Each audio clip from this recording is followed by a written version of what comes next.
चलिए आज हम लेकर आए हैं हिंदी का 7वां चैप्टर परंपरा का मूल्यांकन, जो निबंध है और जिसके लेखक रामविलास शर्मा जी हैं। इससे पहले 6 चैप्टर आप नहीं पढ़े हैं तो हमारे प्ले लिस्ट में मिल जाएगा, जाकर वहाँ से देख लीजिएगा। तो बता दें इसके बारे में बेसिक जानकारी कि परंपरा का मूल्यांकन पाठ की निबंध सी विद्या है और इसके रचनाकार रामविलास शर्मा है, जिसका जन्म 10 अक्टूबर 1912 ईस्वी में हुआ था और उत्तर प्रदेश के ऊंचगांव सानी में इसका जन्म हुआ था। तो चलिए बढ़ते हैं। और इसका मृत्यु हो गया था 2000 ईस्वी को, 30 मई 2000 ईस्वी को दिल्ली में। और इसकी प्रमुख रचना है जैसे कि निर्मला की साहित्य साधना, भारतेंदु हरिश्चंद्र, प्रेमचंद और इसका युग, भाषा और समाज, महावीर प्रसाद द्विवेदी और हिंदी, नवजागरण, भारत की भाषा समस्याएं इनकी प्रमुख रचनाएं है। चलिए बढ़ते हैं प्रश्नों की तरफ। प्रश्न संख्या 1 है हमारे पास कि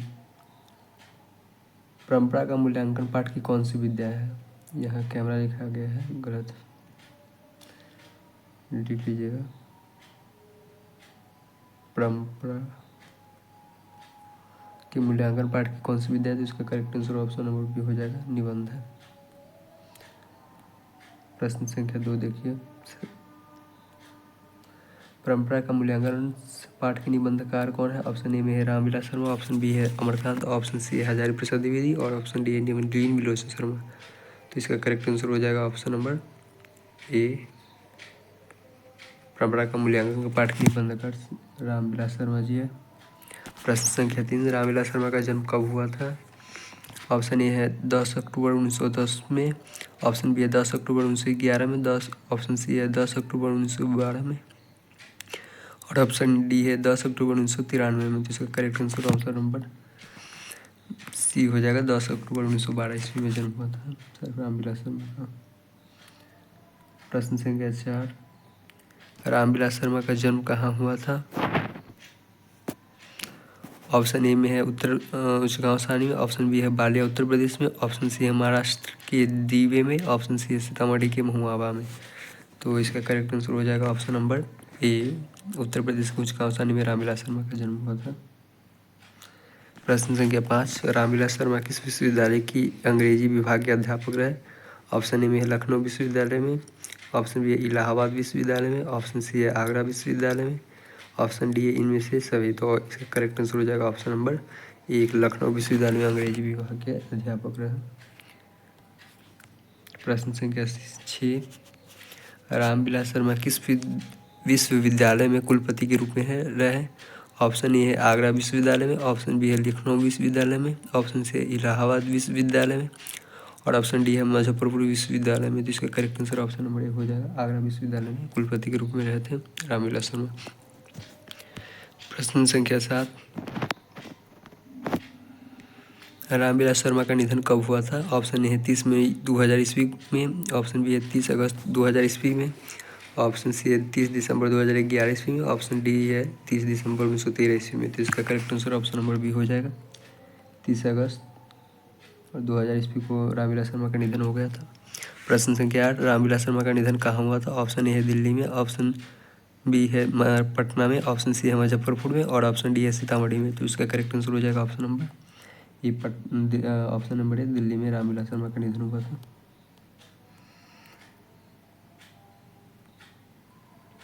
प्रश्न संख्या 9, निराला की साहित्य साधना किसकी रचना है। ऑप्शन ए है अमरकांत की, ऑप्शन बी है नलिनी विलोचन शर्मा की, ऑप्शन सी है रामविलास शर्मा की, ऑप्शन डी है भीमराव अम्बेडकर की।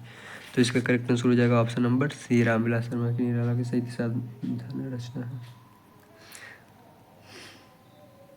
प्रश्न संख्या 10, भारतेंदु हरिश्चंद्र, प्रेमचंद और इसका युग, भाषा और समाज आदि के लेखक कौन है। ऑप्शन ए है रामविलास शर्मा, ऑप्शन बी है अम्बेडकर, ऑप्शन सी है हजारी प्रसाद द्विवेदी, ऑप्शन डी है बिरजू महाराज। तो इसका correct answer option number A हो जाएगा, रामविलास शर्मा। प्रश्न संख्या 11 है, भौतिकवाद का अर्थ भाग्यवाद नहीं है, यह किस निबंध की पंक्ति है।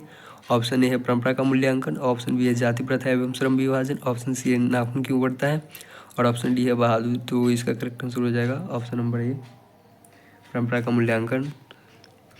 प्रश्न संख्या 12, परंपरा का ज्ञान किसके लिए आवश्यक है? ऑप्शन ए जो लकीर के फकीर ना होकर क्रांतिकारी साहित्य की रचना करना चाहते हो। ऑप्शन बी है अंजू क्रांतिकारी साहित्य की रचना करना चाहते हो। ऑप्शन सी है जो लकीर के फकीर जीने वाला हो। ऑप्शन डी इनमें से कोई नहीं। तो इसका करेक्ट आंसर हो जाएगा ऑप्शन नंबर ए जो लकीर के फकीर ना होकर क्रांतिकारी साहित्य की रचना करना चाहता हूँ। प्रश्न संख्या 13, जाट शाही कहाँ स्थित है? ऑप्शन ए है चीन में, ऑप्शन बी है भारत में, ऑप्शन सी है रूस में और ऑप्शन डी है नेपाल में। तो इसका करेक्ट आंसर हो जाएगा ऑप्शन नंबर सी मतलब रूस में जाट शाही स्थापित की गई थी। और प्रश्न संख्या 14 है, साहित्य के निर्माण में प्रतिभाशाली मनुष्य की भूमिका होती है। ऑप्शन ए है संभव, ऑप्शन बी है असंभव, ऑप्शन सी है दंडवात्मक, ऑप्शन डी है निर्णायक। तो इसका correct answer option number D होगा, निर्णायक भूमिका है। प्रश्न संख्या 15, जाति असीमता की दृष्टि से इतिहास का प्रभाव कैसा है? ऑप्शन है विच्छिन्न, ऑप्शन बी है कोई नहीं, ऑप्शन सी है अविच्छिन्न और ऑप्शन डी है विच्छिन्न तथा अविच्छिन्न। तो इसका correct answer option number D होगा, विच्छिन्न तथा अविच्छिन्न। प्रश्न संख्या 16, परंपरा साहित्य की परंपरा का पूर्ण ज्ञान किस व्यवस्था में संभव है? ऑप्शन है समाजवादी व्यवस्था में, ऑप्शन बी है पूंजीवादी व्यवस्था में, ऑप्शन सी है समाजवादी व्यवस्था में और ऑप्शन डी ए और बी दोनों। तो इसका करेक्ट आंसर हो जाएगा ऑप्शन नंबर सी, समाजवादी व्यवस्था में। प्रश्न संख्या 17 देखिए, लेखक रामविलास शर्मा कब से कब तक भारतीय प्रगतिशील लेखक संघ के महामंत्री रहे? ऑप्शन ए है 1948 से 1953 तक, ऑप्शन बी है 1947 से 1953 तक, ऑप्शन सी है 1950 से 1953 तक और ऑप्शन डी में है 1949 से 1953 तक। तो इसका करेक्ट आंसर हो जाएगा ऑप्शन नंबर डी, 1949 से 1953 तक। प्रश्न संख्या 18, सामाजिक विकास क्रम में समांतर सभ्यता की अपेक्षा किस सभ्यताओं को अधिक प्रगतिशील कहा जा सकता है? ऑप्शन ए है समाजवादी सभ्यता को, ऑप्शन बी है साम्यवादी सभ्यता को, ऑप्शन सी है पूंजीवादी सभ्यता को, ऑप्शन डी है इनमें से कोई नहीं। तो इसका करेक्ट आंसर हो जाएगा ऑप्शन नंबर सी, पूंजीवादी सभ्यता को। प्रश्न संख्या 19, मनुष्य और परिस्थिति का संबंध है। ऑप्शन ए है द्वंद्वात्मक, ऑप्शन बी है सीधा, ऑप्शन सी है ए और बी दोनों, ऑप्शन डी है इनमें से कोई नहीं। इसका correct answer option number A होगा, द्वंद्वात्मक संबंध है मनुष्य और परिस्थिति का। प्रश्न संख्या 20, हिंदी आलोचना को वैज्ञानिक दृष्टि प्रदान करने का श्रेय किसको है? ऑप्शन ए है अमरकांत को, ऑप्शन बी है नलिन विलोचन शर्मा को और ऑप्शन सी है हजारी प्रसाद द्विवेदी को तथा ऑप्शन डी है रामविलास शर्मा को। इसका करेक्ट आंसर हो जाएगा option number D, Ramvilas Sharma को। प्रश्न संख्या 21, किसने सोवियत संघ पर आक्रमण किया? ऑप्शन ए है वारेन हेस्टिंग्स ने, ऑप्शन बी है हिटलर ने, ऑप्शन सी है पूंजीवादियों ने, ऑप्शन डी है समाजवादियों ने। तो इसका करेक्ट आंसर हो जाएगा ऑप्शन नंबर बी, सोवियत संघ पर हिटलर ने आक्रमण किया था। प्रश्न संख्या 22, यदि मनुष्य परिस्थिति का निर्णायक नहीं है तो परिस्थिति भी मनुष्य की? ऑप्शन ए है निर्णायक नहीं है, ऑप्शन बी है निर्णायक, ऑप्शन सी है दोनों, ऑप्शन डी है कोई नहीं। तो इसका करेक्ट आंसर हो जाएगा निर्णायक है, नहीं है, ऑप्शन ए हो जाएगा निर्णायक, मनुष्य भी परिस्थिति का निर्णायक नहीं है। प्रश्न संख्या 23, सोवियत संघ के लोग हिटलर विरोधी संग्राम को क्या कहते हैं? ऑप्शन ए महान संग्राम, ऑप्शन बी राष्ट्रीय संग्राम, ऑप्शन सी महान राष्ट्रीय संग्राम, ऑप्शन डी इनमें से कोई नहीं। तो इसका करेक्ट आंसर हो जाएगा ऑप्शन नंबर सी, महान राष्ट्रीय संग्राम कहते हैं। प्रश्न संख्या 24, असीमता का अर्थ होता है। ऑप्शन ए बनावट, ऑप्शन बी भूलना, ऑप्शन सी सीखना, ऑप्शन डी पहचान। तो इसका करेक्ट आंसर हो जाएगा ऑप्शन नंबर डी, पहचान।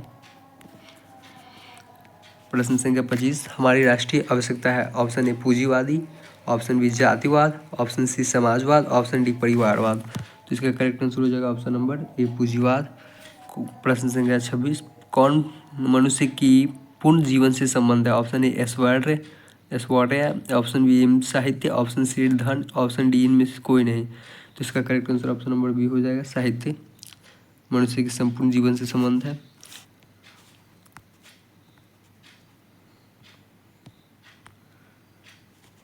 प्रश्न संख्या 27, रूस की क्रांति कब हुई थी? ऑप्शन ए 1916 ईस्वी में, ऑप्शन बी 1917 ईस्वी में, ऑप्शन सी 1921 ईस्वी में, ऑप्शन बी डी 1922 ईस्वी में। उसका करेक्ट आंसर हो जाएगा ऑप्शन नंबर बी, 1917 ईस्वी में रूस की क्रांति हुई थी। प्रश्न संख्या 28, लैटिन कवि कौन है? Option A viral, option B Virgil, option C Thomas Hardy, option D Walter Scott. इसका correct answer option number B हो जाएगा, वर्जिल। प्रश्न संख्या 29, लेखक रामविलास शर्मा के गांव का क्या नाम था? ऑप्शन ए उच्च गांव सानी, ऑप्शन बी उच्च गांव सानी है, ऑप्शन सी है उच्च का गांव सानी, ऑप्शन डी है ऊंचा गांव सानी। तो इसका करेक्ट आंसर हो जाएगा ऑप्शन नंबर बी, उच्च गांव सानी। प्रश्न संख्या 30, समांतर दुनिया में महान कविताओं के दो ही केंद्र कौन कौन है? ऑप्शन ए है भारत ईरान, ऑप्शन बी है भारत अमेरिका, ऑप्शन सी है भारत अफ्रीका और ऑप्शन डी है भारत इजराइल। तो इसका करेक्ट आंसर हो जाएगा option number A, Bharat Iran. तो आशा करते हैं आप लोगों को यह चैप्टर अच्छे से समझ में आया होगा, और यदि समझ में आया होगा तो लाइक सब्सक्राइब एवं कमेंट जरूर करें। तो नेक्स्ट चैप्टर मिलते हैं।